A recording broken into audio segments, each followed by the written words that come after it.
first and foremost, well, I'd like to acknowledge the traditional owners of this land who seem to be never consulted about anything.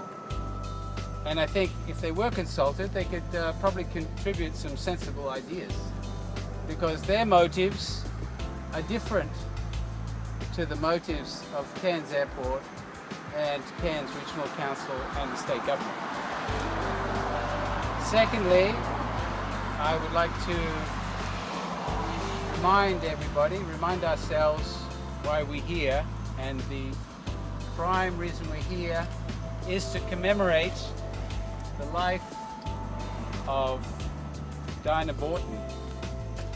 Dinah was a young mum, and she and her family had decided to move from Melbourne, I believe, to Cairns. And Dinah was up here first and organised a house, a place to live. But being a new arrival, she didn't have a car. And she was coming out here to meet her family who were arriving at the airport. And not having a car and not being able to afford a taxi, she decided to walk. And what happened as she arrived at this point, a motorist passing saw her walking, stopped to offer her a ride. She instantly crossed the road without looking. She got hit. And that changed the lives of, ended her life obviously, and changed the lives of many of her, of all her family. And I believe it impacted many people in the community. It certainly impacted me. And I thought about how would it be if that was my family. And that's why I decided to take action, and I'm sure that's what motivated Councillor Richie Bates as well.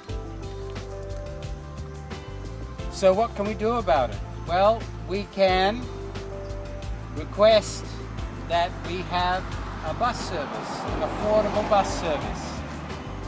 So we had negotiations with the CEO, Kevin Brown, and he said right from the beginning, oh, don't worry, I've organised a free shuttle, it's all solved. So I said, oh, okay, well, let's give that a go. I tried out the new shuttle. It took them a long time to put signs up. They did almost no publicity whatsoever. I had to keep on reminding them to do some publicity.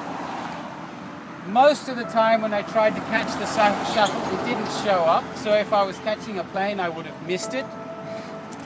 It was done through Sunharm Transport, who have a desk at the airports. Now, we were told it would be advertised at both. They have a desk there with all their prices. There was no mention of the free shuttle. I told them about it. They still didn't put a sign there.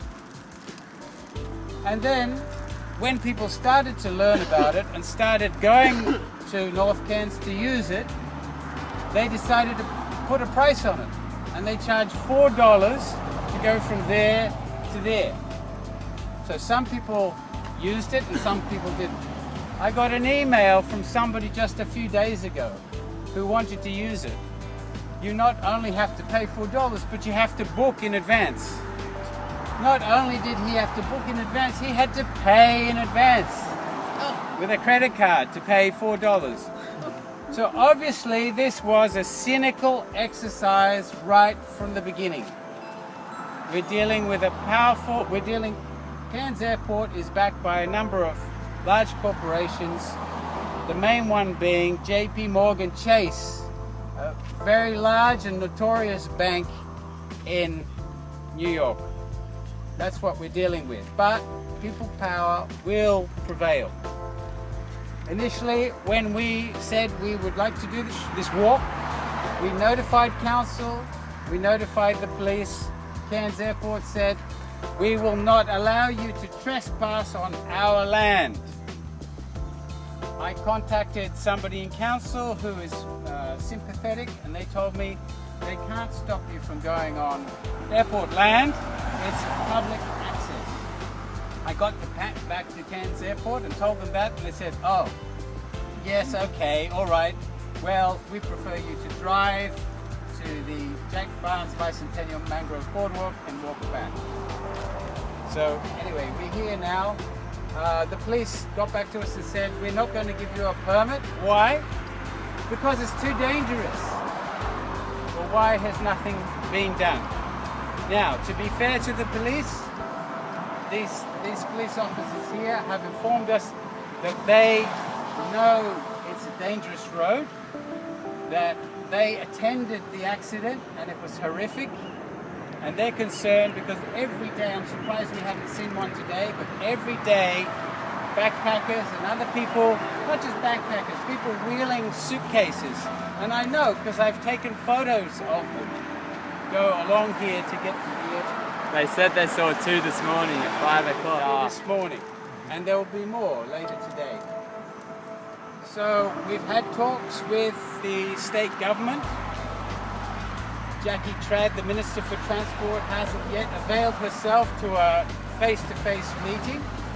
I should also say that this walk is auspiced by Cairns Action for Sustainable Transport, and some of us here are members of that group.